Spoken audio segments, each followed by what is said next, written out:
Hi everyone, welcome back to KPAT Films. My name is Kyle Pavelis. I'm a video creator sharing tips on creating content along with sharing my experiences and things I've learned.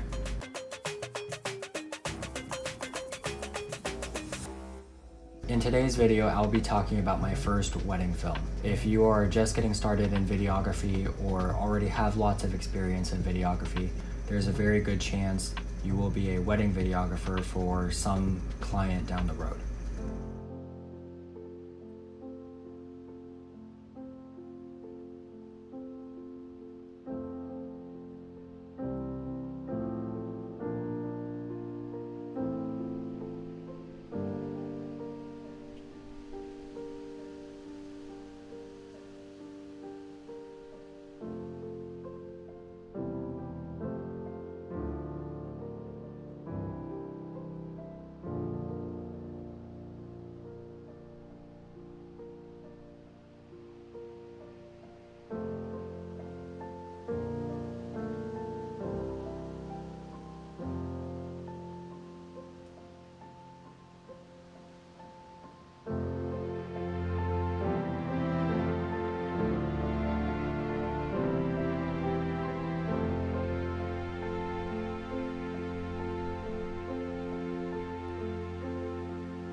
We've come together in the presence of God to witness and bless the joining together of this man and this woman in holy matrimony.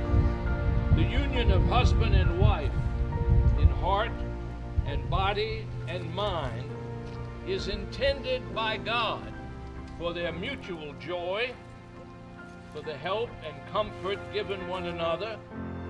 Jordan, will you have this woman to be your wife? To live together in the covenant of marriage? Will you love her, comfort her, honor and keep her in sickness and in health, and forsaking all others, be faithful to her as long as you both shall live? I can't play the full wedding video because the couple requested music that's copyright, but I can play it in the background as I share these tips. In my last video, I talked about how I used my reel to get my first clients. And my first client actually needed a wedding videographer, and I had never shot a wedding before, so needless to say, I was very nervous going into it, but we all have to start somewhere. I was so nervous, in fact, that when the mom of the bride asked me how much I charged, I panicked and said $25 an hour for filming and editing, which, if you're not familiar with videographer rates, that is extremely low. But regardless, I just focused on making the best possible video I could for the family and not worrying about the money. This is my first tip. Focus on the product, not the money. If you are just getting started shooting weddings, it's always best to get the experience and not worry as much about how much you're getting paid. The family I did the wedding video for ended up loving the video so much that they paid me more anyways. So if you just focus on doing a good job and putting your best foot forward, it'll always pay off in the long run. Once you have several weddings under your belt, you can start charging more and more. But for me, I wanted to under-promise and over-deliver. Tip number 2 is plan.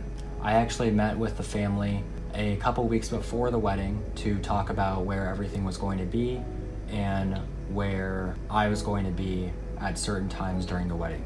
I also did lots of research on how to shoot weddings and watched videos and tutorials and educated myself as much as I could to prepare myself for the day of the wedding. It will ease your mind showing up and knowing that you did everything you could to prepare yourself.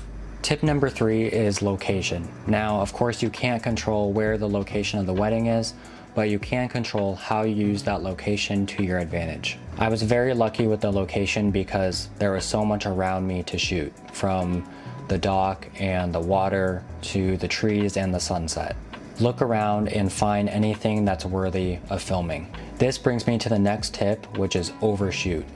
Get as much footage as you can. You probably won't use all of it, but it's always best to have more than you need.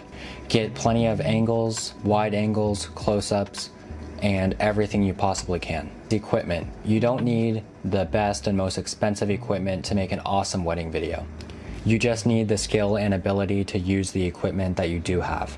I use this stabilizer, my Panasonic G7, which I'm recording on right now, and a Rode Mic Pro. That's it. Along with this, make sure you have extra camera batteries and other accessories already packed so you're ready to go the day of the wedding. The final tip is being confident and assertive. The biggest mistake I made was not being assertive enough and staying back while everything was unfolding. You want to fly under the radar and not be in the way of things, but you also need to be able to communicate to people what you want and be comfortable with talking to the bride and groom about different poses and shots that you want that will add to the wedding film. I ended up just filming what the photographer wanted, which can work, but it's always best to have your own creative vision in mind. Wedding films are all about telling a story from start to finish and capturing an unforgettable day and turning it into a video that the family will remember forever. So if you're confident in your ability, you're in the right place at the right time, and get more footage than you need, you will be just fine. I know firsthand how nerve-wracking it was. I felt like I was doing something wrong, so I definitely need to work on being more relaxed and confident next time around. I live in Charleston, which is one of the top wedding destinations in the world, so I'm definitely excited to shoot more weddings in the future, and I know exactly what to improve next time.